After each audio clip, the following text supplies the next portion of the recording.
പൂർണ്ണമായും ഖുർആൻ അല്ലാഹു റസൂൽ എന്താണോ പറഞ്ഞത്. മൂന്നാമത്തത് വൽ ഖനാഅതു ബിൽ ഖലീൽ. സാമ്പത്തികമായി ശരിക്ക് ശ്രദ്ധിക്കണം. നോമ്പ് തുറക്കാൻ കടം വാങ്ങി നോമ്പ് തുറ സദ്യ വലുതാക്കരുത്. ലോണെടുത്ത് വീട് വെക്കരുത്. ഒരു കാര്യവും കടം വാങ്ങി ചെയ്യരുത്. കടം വാങ്ങാൻ പറ്റാവുന്ന രണ്ട് കാര്യത്തിനെ കടം വാങ്ങാൻ പറ്റുന്നുള്ളൂ. വയഹ്റുമുൽ ഇഖ്തിറാദ്. നമുക്ക് കടം വാങ്ങുന്നതിന് വല്ല മടിയുണ്ടോ? കടം വാങ്ങൽ ഹറാമാണ്. രണ്ടാൾക്ക് ഒന്ന് ഒരു മുൽത്തർ, ശ്വാസോച്ഛ്വാസം നഷ്ടപ്പെട്ടു പോവുകയാണ്, മരിക്കാൻ പോവുകയാണ്. ഓനെ ഹോസ്പിറ്റലിൽ കൊണ്ടുപോയില്ലെങ്കിൽ കാശില്ല.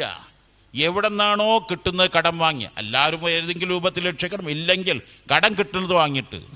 മറ്റൊന്ന്, കിട്ടുമെന്ന് ഉറപ്പുള്ള മാർഗം ഉണ്ടാവണം. ഉദാഹരണമായിട്ട് ഞാൻ ജോലി ചെയ്ത് ഒരു മാസമായിട്ടുണ്ട്. എനിക്ക് 20,000 രൂപ ശമ്പളമുണ്ട്, അല്ലെങ്കിൽ 10,000 രൂപ ശമ്പളം എനിക്കുണ്ട്. ഇന്ന് ഫെബ്രുവരി 20 21. അപ്പം അതിൽ എനിക്ക് അർഹതപ്പെട്ട ശമ്പളം ആ 20,000 രൂപ 1-ാം തീയതി ഞാൻ കാണാൻ കഴിയില്ല. പക്ഷേ അതിൻ്റെ 2/3 ഭാഗം 1/7 14 രൂപ 21. അപ്പം ഞാൻ എന്താ ഒരു 13 രൂപ. ആ 13 രൂപയിലപ്പുറം എനിക്ക് കടം വാങ്ങാൻ എനിക്ക് വീട്ടാനുള്ള മാർഗം എന്ത് എന്ന് മനസ്സിലാക്കണം.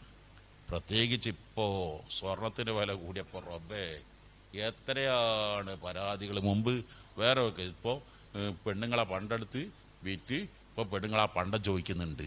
വിൽക്കാൻ ആര് പറഞ്ഞതാണ്? ഭാര്യ പറഞ്ഞതാണ്. ഭാര്യൻ്റെ ആത്മ കേട്ട് വിറ്റതാ.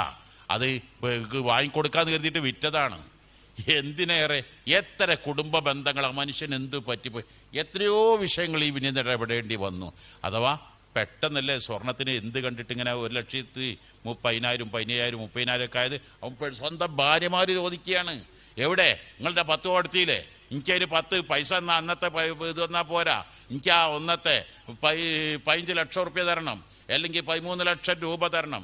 അപ്പം അതിന് കേൾക്കാൻ നിൽക്കണം. ആദ്യം തന്നെ കടം വാങ്ങണ്ടെന്ന് തീരുമാനിച്ചാൽ ആരോടാണെങ്കിലും കടം. എനിക്ക് 5 രൂപയെ കയ്യിലുള്ളൂ. ആ 5 രൂപയ്ക്ക് ഇന്ന് ചീരയെ വാങ്ങാൻ കഴിയൂ.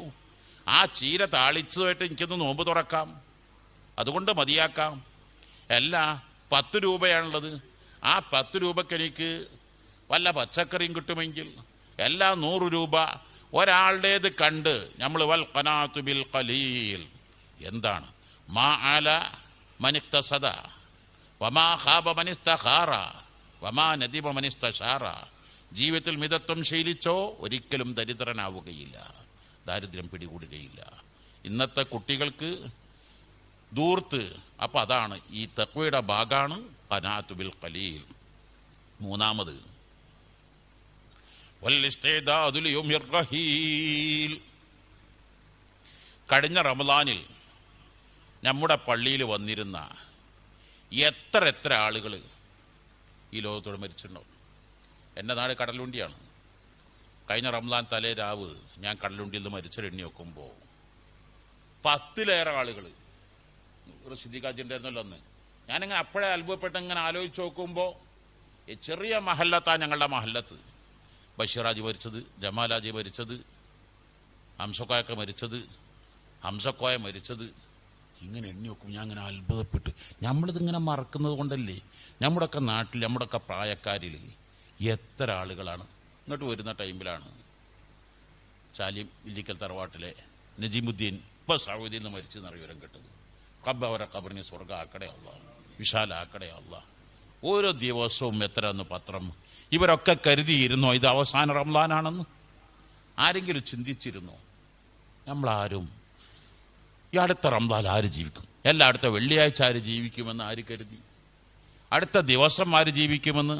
അപ്പോൾ ഇത് എൻ്റെ ജീവിതത്തിൽ അവസാന ഇഅ്തികാഫ് ആയിക്കൂടുന്നില്ല, ഇതെൻ്റെ ജീവിതത്തിൽ അവസാന റമളാൻ ആയിക്കൂടുന്നില്ല, ഇതെൻ്റെ ജീവിതത്തിൽ അവസാന ളുഹ്ർ ആയിക്കൂടുന്നില്ല എന്ന് കരുതി അള്ളാഹുലേക്ക് കൈകൾ മലർത്തി റബ്ബിനോട് നന്നായി ദുആ ചെയ്യും.